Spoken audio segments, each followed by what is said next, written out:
Hi everyone. Under the prestigious banner of ICCS, Institute for Comprehensive, Creative and Specific Computer Education, I am Raj Patra. Welcome you to the Skill Development Program.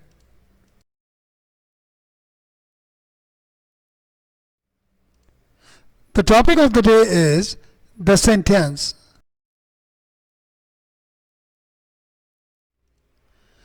A sentence is a group of words that makes complete sense. Sentence words का या शब्दों का वो समूह होता है, वो group होता है जिसका एक अर्थ निकलता है.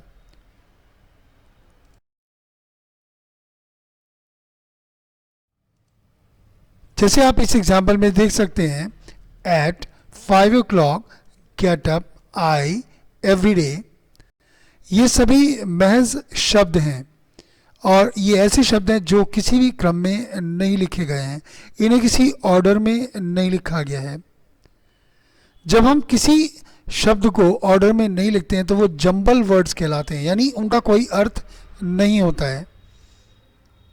लेकिन अगर हम इनको एक क्रम में लिख दें, I get up at 5 o'clock every day, इस तरह से, और एक फुल स्टॉप भी लगा दें, तो ये बन जाता है एक सेंटेंस यानी वाक्य जिसका एक अर्थ है.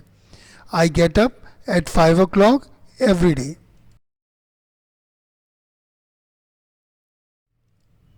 अब आता है कि सेंटेंस कितने प्रकार के होते हैं. काइंड्स ऑफ सेंटेंसेस, सेंटेंसेस के प्रकार.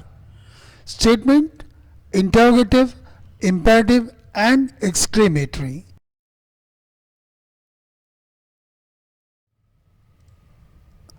अब सबसे पहले बात करेंगे हम स्टेटमेंट्स के बारे में.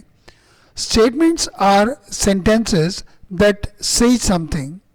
स्टेटमेंट वो सेंटेंसेस होते हैं जो किसी काम के होने की बात को कहते हैं.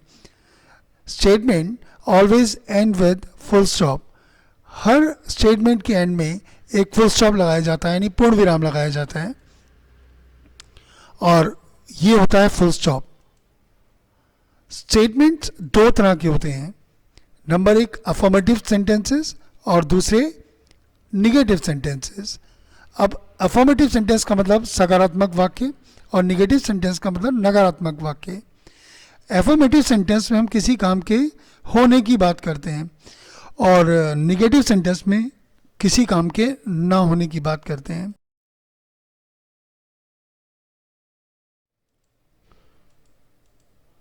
अफर्मेटिव सेंटेंसेस जैसे I attend the English class every day, I speak fluent English. अब बात करते हैं निगेटिव सेंटेंसेस की. I don't smoke, I don't waste my time. I attend the English class every day, यानी मैं अपनी क्लास रोज attend करता हूँ. आई स्पीक फ्लुएंट इंग्लिश, मैं फर्राटेदार इंग्लिश बोलता हूँ, मैं धारा प्रवाह इंग्लिश बोलता हूँ. फ्लुएंट का मतलब धारा प्रवाह या फर्राटेदार. ये दोनों अफर्मेटिव सेंटेंसेस हैं, यानी यहाँ इन दोनों सेंटेंसेस में हमने किसी काम के होने की बात की है. अब अगर हमें ये कहना हो कि ये मैं काम नहीं करता हूँ तो हम बोलते हैं आई डोंट स्मोक. भाई मैं धूम्रपान नहीं करता, मैं सिगरेट नहीं पीता. I don't waste my time, मैं अपने वक्त को बर्बाद नहीं करता हूँ. ये हैं negative sentences.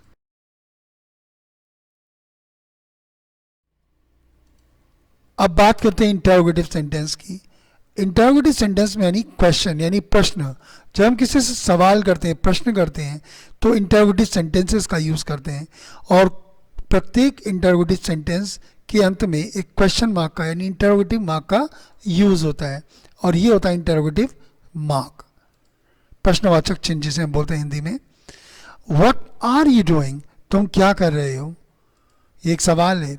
Where are you going, तुम कहाँ जा रहे हो. Why do you waste your time, भाई तुम अपना वक्त क्यों बर्बाद करते हो भाई. और फाइनली अगर हम किसी से ये भी सवाल कर सकते हैं कि when do you get up every day, भाई तुम सुबह कितने बजे उठते हो रोज.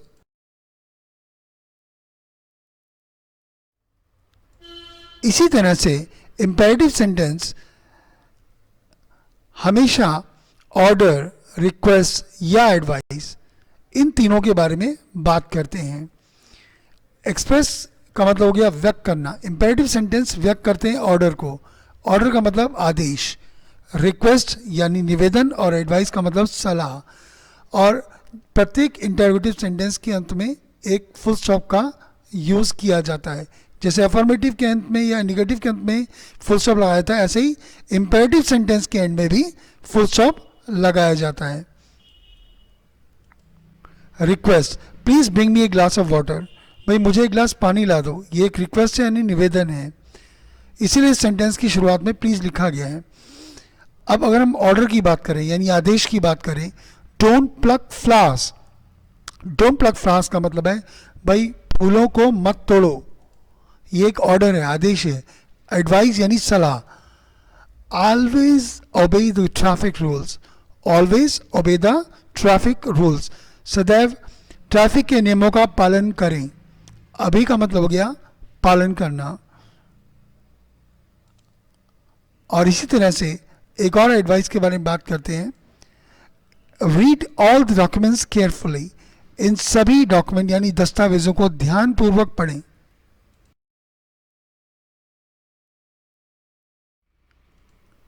और अब बात करते हैं फाइनली एक्सक्लेमेटरी सेंटेंस की। Exclamatory sentences express some strong और सडन फीलिंग्स। अब सवाल उठता है कि ये स्ट्रॉन्ग और सडन फीलिंग्स होते क्या हैं। जब भी हम किसी बात को दिल से महसूस करते हैं तो हमें वो चीज़ या तो अच्छी लगती है या बुरी लगती है, या हम खुश होते हैं या हम परेशान होते हैं या हम हैरान होते हैं। इन सभी भावनाओं को जब दर्शाना होता है, खुशी, गम, हैरानी या परेशानी, इन सभी को दर्शाने के लिए जो हम सेंटेंसेस बनाते हैं, उन सेंटेंसेस के एंड में हम ये एक्सक्लेमेटरी मार्क का यूज़ करते हैं, यानी ये है एक्सक्लेमेटरी मार्क। और अब बात करते हैं इनके एग्जाम्पल्स की। हाउ स्ट्रांग ही इज़, आपने एक बहुत ही ताकतवर इंसान को देखा तो आपने कहा हाउ स्ट्रांग ही इज़, और ये कितना ताकतवर है, कितना मजबूत इंसान है ये। आप गर्मी से घर में घुसे, यानी आपको गर्मी लग रही थी, घर में घुसे, किसी ने एसी ऑन कर दिया, आपको बहुत आराम मिला, तो आपने कहा व्हाट अ रिलैक्स, यार कितना आराम मिल रहा है। और इसी तरह से एक आदमी ने कोई बदतमीजी की, कोई बेवकूफ़ाना हरकत की, तो आपने कहा हाउ स्टूपिड ही इज़, यार कितना मूर्ख आदमी है ये। इसी तरह से आप किसी घर में गए, उसने अपने आपको खाना खिलाया, तो खाना खा के आपको खाना बहुत स्वादिष्ट लगा, तो आपने कहा व्हाट अ डिलीशियस फूड, कितना स्वादिष्ट भोजन है। डिलीशियस का मतलब स्वादिष्ट।